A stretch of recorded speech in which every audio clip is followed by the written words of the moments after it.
Your marriage is slipping away because you're not actually listening. You're just waiting for your turn to speak, defend, or fix, and every day your wife feels more alone. You've probably tried the usual fixes, date nights, counseling, apologies, maybe even threats of divorce, yet the fights keep coming, the silence grows colder, and you're terrified she's already 1 foot out the door. Most men double down on everything that's failing and watch their wives leave. But when this one man, days from being served papers, finally shut his mouth and learned the one listening skill no one ever teaches, something unbelievable happened. The walls came crashing down, the resentment vanished overnight, and his wife looked at him with tears in her eyes and said, "I've never felt so understood in my entire life." Stick around because the exact way he learned to listen can bring your soulmate back too, starting tonight. Michael sat in his car outside the family law office with divorce papers shaking in his calloused hands. The appointment was in 9 minutes. 9 minutes until he officially gave up on the woman he'd sworn forever to in front of everyone they loved. Rain was drumming against the roof like fingers tapping, impatient, demanding he get on with the failure. But something caught his eye through the rain-streaked windshield across the busy street. An elderly couple was huddled under one sagging black umbrella at the bus stop. The woman was talking rapidly, her hands cutting through the wet air, clearly upset about something. Maybe he'd forgotten their anniversary. Maybe he'd been thoughtless again. It didn't matter. And the man? He wasn't fixing it.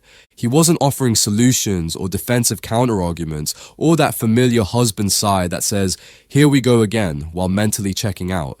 He was just nodding, slowly, deliberately. His eyes never left her face, not even when the wind blew rain onto his glasses.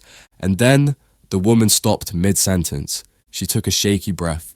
She leaned her head on his shoulder, right there on the public sidewalk, and the tension drained from her shoulders like water. The storm didn't stop, but she did. Michael felt something crack in his chest, a sharp physical pain that made him grip the steering wheel. Because he realized in that devastating moment that he'd never, not once in 10 years of marriage, given Sarah that kind of presence. He'd given her solutions when she was bleeding emotion. He'd given her justifications when she was handing him her vulnerabilities. He'd given her his side of the story, his stress, his fatigue, his good intentions, but he had never given her the simple, terrifying gift of his absolute, defenseless, non-reactive attention. Therefore, he didn't open the car door. Instead, with 3 minutes until his appointment, he called the one marriage counselor his buddy had mentioned months ago, the one he dismissed as touchy-feely nonsense for weak men. And he begged for an emergency session that night. But the counselor didn't teach him communication techniques. He didn't hand Michael a script of magic words to say or I feel statements to memorize. Instead, he said something that sounded like a riddle designed to frustrate. "Michael, do you know why your wife keeps bringing up the past? The same fights, the same hurts, over and over?" Michael rolled his eyes because he thought he knew the answer. Because she likes to hold grudges? Because women never forget and men can't get a clean slate? The counselor shook his head slowly. Wrong. She brings up the past because you never actually heard it the first time. The silence in that office was deafening, heavy, suffocating. Because Michael knew, he knew in his bones, it was true. Every time Sarah had tried to tell him she felt invisible in their marriage, he'd explained why she shouldn't feel that way based on his logical evidence of providing. Every time she expressed her about his emotional absence, he'd explained his intentions, his stress at work, his difficult childhood. Every time she reached for connection, desperately, like a drowning person reaching for a life preserver, he'd handed her a PowerPoint presentation on why her feelings were technically incorrect or unfair to him. Therefore, she had stopped reaching. Not because she didn't love him anymore, but because she'd learned through brutal repetition that reaching for him meant falling into an argument she could never win, where her pain was always cross-examined until she felt crazy for feeling it. The counselor leaned forward, his voice dropping. There's a technique used by hostage negotiators and trauma therapists. It's ancient. It's called the Echo Protocol. But here's the truth. Most men can't do it. Their ego is too loud. Their need to be right is too desperate. Michael leaned in, his mouth dry. Try me. The counselor explained the 3 rules with terrifying simplicity. First, you cannot speak until she has finished her entire emotional arc, not just her sentence, not just her paragraph, but the complete wave of what she's actually saying underneath the words. Second, you cannot defend, fix, minimize, or interpret what she means. Third, and this was the psychological killer, you must repeat back exactly what you heard without adding your commentary, your context, or your modifications until she confirms you got it. Michael thought it sounded insane. It sounded like business suicide for a marriage already on life support. It sounded like handing her the weapon to destroy him with his own cooperation. But he was out of options. His pride had brought him here, to the edge of oblivion. Therefore, he drove home that night with a dry mouth and an alien-feeling sense of vulnerability sitting like a stone in his stomach. Sarah was in the kitchen when he walked in, packing a lunchbox for tomorrow with mechanical, joyless efficiency. She didn't look up. She hadn't looked up at him with warmth in months, only with the wary eyes of someone expecting another battle. But tonight was going to be different. Because instead of launching into his usual "we need to talk" speech or his rehearsed polished apology that always came with an implied "but you also" attached, Michael did something that made his hands sweat and his heart hammer against his ribs. He sat down at the kitchen table and he said, "I know you're done with me, I know you want out, but before you go, I need to understand what I actually did to you. Not to defend it, not to fix it, just to finally hear it." Sarah froze. Her shoulders went rigid as steel. She turned slowly, and her eyes were hard stones of skepticism, glistening with years of disappointment. "You want to hear it? Fine." She unleashed. 10 years of loneliness poured out like a dam breaking, like blood from a wound that had been pressure bandaged for a decade. She talked about the night their daughter was born and how he checked his email during her first breastfeeding because work was crazy, leaving her sobbing alone in a hospital room with a newborn and a shattered heart. She talked about the miscarriage he dismissed as nature's way, while he buried himself in 60-hour work weeks, leaving her to grieve their lost child alone in the guest room, muffling her sobs with a pillow so she wouldn't disturb his sleep. She talked about the 1,000 tiny moments where she'd felt like a roommate, a burden, an employee who never got her performance review right, a ghost haunting her own marriage. And Michael? He felt the old fire rising in his throat, hot and defensive. The defensive walls slammed up like automatic shields. His brain was screaming counter-arguments. "I checked my email because my mother was dying in another state. And I was working 60 hours to pay for your therapy in the house. And you never appreciate the sacrifices I made. And you're rewriting history." But he bit his tongue until it bled metaphorically, because he remembered the umbrella. He remembered that this wasn't about winning. It was about witnessing her storm without trying to weatherproof it. Therefore, when she finally stopped, when she was panting and red-faced and waiting for his familiar counterattack, his logical refutation, his defensive dossier, Michael didn't argue. He looked her in the eyes, his own eyes wet, and said, "You felt completely alone in the most important moments of your life. You felt like I was a stranger who happened to share your mailing address. You felt like you were carrying the emotional weight of our entire family by yourself. And every time you tried to hand me some of it, I made you feel like you were being too heavy, too much, too dramatic." He paused. "And you're terrified that if you let me in again, I'll just hurt you the same way because I haven't proved I know how to hold your pain without making it about my guilt." Sarah blinked. Once, twice, 3 times. The anger stuttered like an engine running out of gas.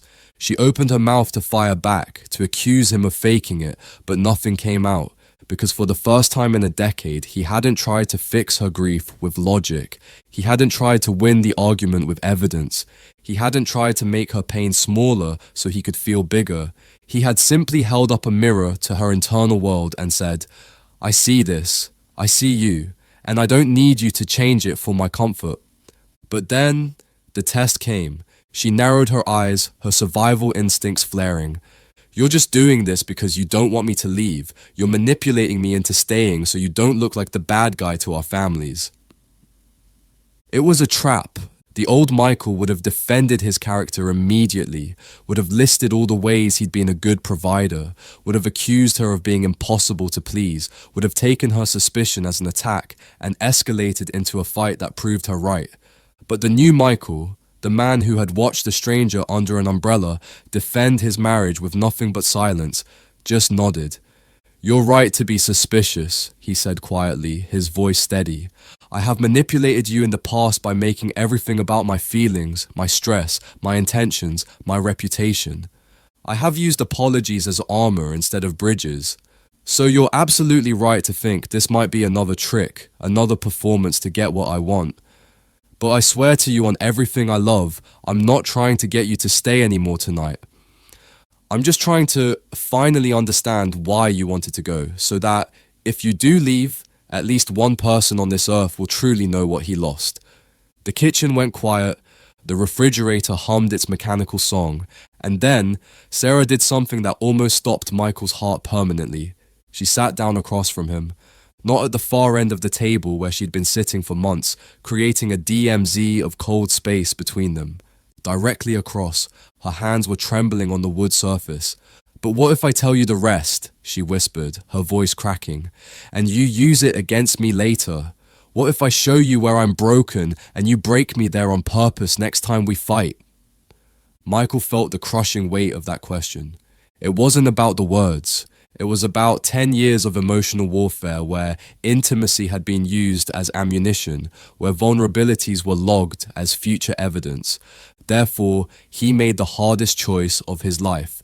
He pushed the unsigned divorce papers across the table toward her.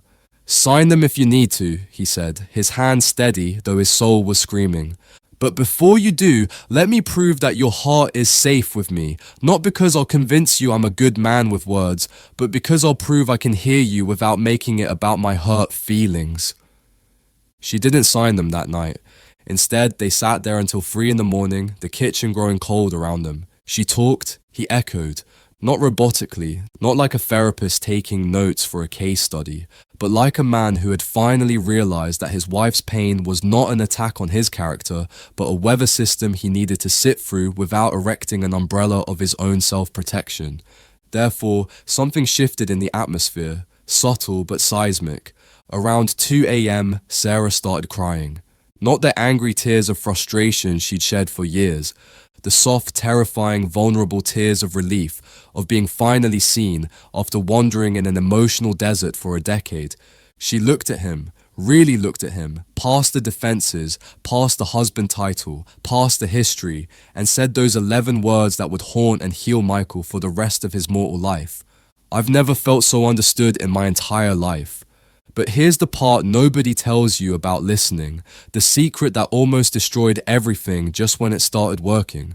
It's not a technique, it's not a hack you use to get her back, a manipulation dressed in empathy's clothing. Because the next morning, Michael woke up and felt the fear return with crushing force. He made her coffee exactly how she liked it, and she didn't say thank you immediately. She was distant, processing, still guarded. The old panic started whispering in his ear like a demon. "See? It's not working. She's still cold. You're wasting your time. You're making a fool of yourself. Go back to being strong." But he caught himself. Therefore, he didn't ask for validation. He didn't demand she acknowledge his efforts immediately with gratitude or affection. He didn't revert to the old contract where he was nice for 10 minutes and expected immediate payment in love and reassurance. He just kept showing up, empty of defenses, for 3 more days, then a week, then 2, and 7 weeks later, on a Tuesday evening that felt like any other Tuesday, Sarah walked up to him while he was standing at the sink washing the dishes. She didn't say anything at first. She just rested her forehead against his back, between his shoulder blades, and he stood there, hands in soapy water, feeling her breath warm against his spine through the cotton shirt, realizing that this silent, vulnerable, terrifying connection was what he'd been fighting to achieve with all his wrong words, all his defenses, all his desperate need to be understood for 10 long years. But why am I telling you this story now? Because you're sitting where Michael sat. Maybe not in a car outside a lawyer's office, maybe in your living room while she's on her phone, disengaged. Maybe in your bed, staring at the ceiling while she faces the wall, both of you drowning in the ocean between your backs.